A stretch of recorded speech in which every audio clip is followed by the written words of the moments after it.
Tinawag niya ako dito sa Saudi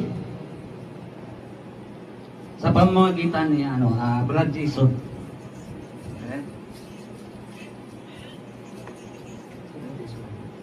Dinala dito sa iglesia. Patuloy na nag-aral sa salita ng Diyos. At ngayon, nandito na sa harap niyo. Amen. Sagit lang ang kulitan. Basahin ko na sa 29. Ngunit sinabi sa kanya ni Abraham, nasa kanila ang mga sinulat ni Moises at ng mga propeta. Iyon ang kanilang susundin. Sumagot naman ang mayaman, hindi po sapat ang mga iyon. Ngunit kung magpapakita sa kanila ang isang patay na muling nabuhay, magsisisi sila at tatalikuran ang kanilang mga kasalanan. Sinabi naman sa kanya ni Abraham, kung ayaw nilang sundin ang mga sinusulat ni Moises at ng mga propeta, hindi rin nila paniwalaan kahit ang isang patay na muling nabuhay. Nakipagbargina pa yung taong mayaman, mga kapatid, kay Abraham.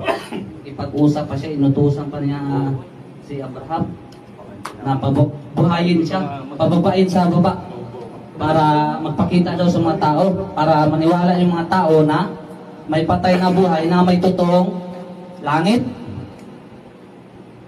Sino bang gusto mapunta sa langit? Amen?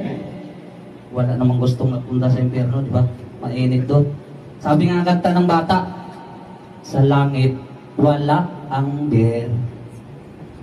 Di ba? So dito naman, mga kapatid, ang salita ng Diyos ay dapat nating pakinggan. Makiusap, ayon na napapalood sa 29 to 31, nakiusap ang taong mayaman o lalaki, balaan ang kanyang mga kapatid, pero sinabi na Abraham, nasa kanila si Moises at ang mga propeta, sila ay pakinggan nila. Amen? Amen. Ibig sabihin nito, mga kapatid, nasa atin ang salita ng Diyos. Hindi natin kailangang maghintay ng himala bago maniwala. Ang Biblia ay gabay natin upang malaman ang daan at kaligtasan. Amen ba? Amen.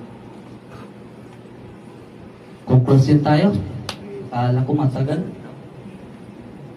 Mga kapatid, ano ang itinuturo ng Lucas 16:19 to 31? Una, hindi kayamanan ang nagliligtas. Pangalawa, darating ang kamatayan sa lahat. Lahat tayo mamamatay. Ililibing, dadalhin sa langit, kung mapunta tayo sa langit. Sa hadis, kung sa hadis. Pangatlo, may kahihinatnan ang buhay pagkatapos mamatay. Pang-apat, ang salita ng Diyos ni Brad Jason.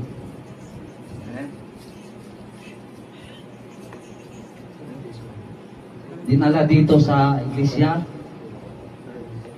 Patuloy na nag-aral sa salita ng Diyos.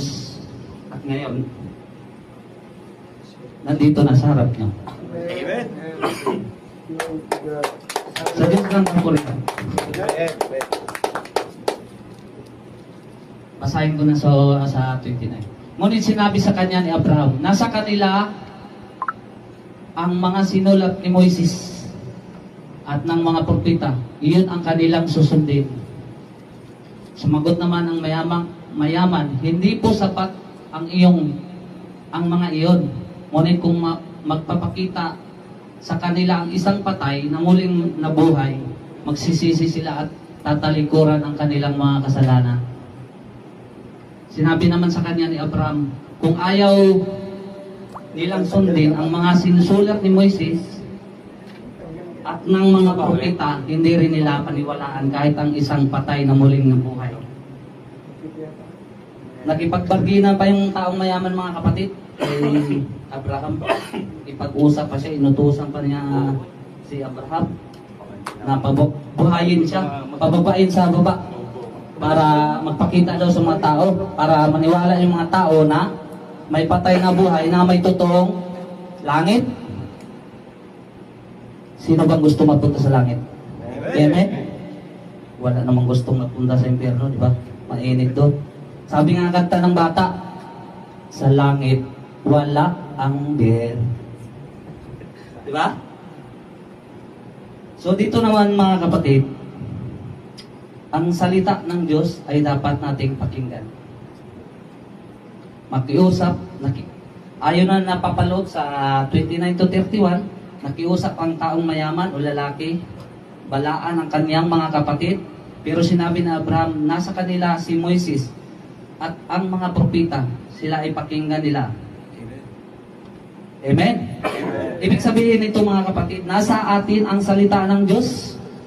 Hindi natin kailangang maghintay ng himala bago maniwala. Ang Biblia ay gabay natin upang malaman ang daan at kaligtasan. Amen ba? Amen. Conclusion tayo. Kala ko matagal.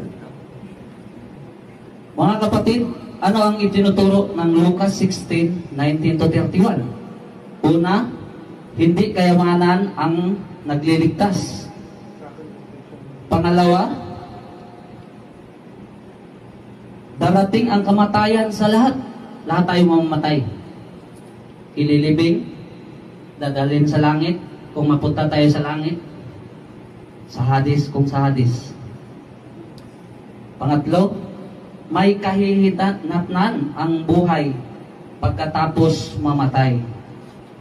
Pang-apat, ang salita ng Diyos ay dapat sundin. Amen. Amen? Amen. Kaya habang tayo ay nabubuhay, huwag nating ipagpaliban ang paglapit sa Diyos. Tanungin natin ang ating mga sarili, mga kapatid.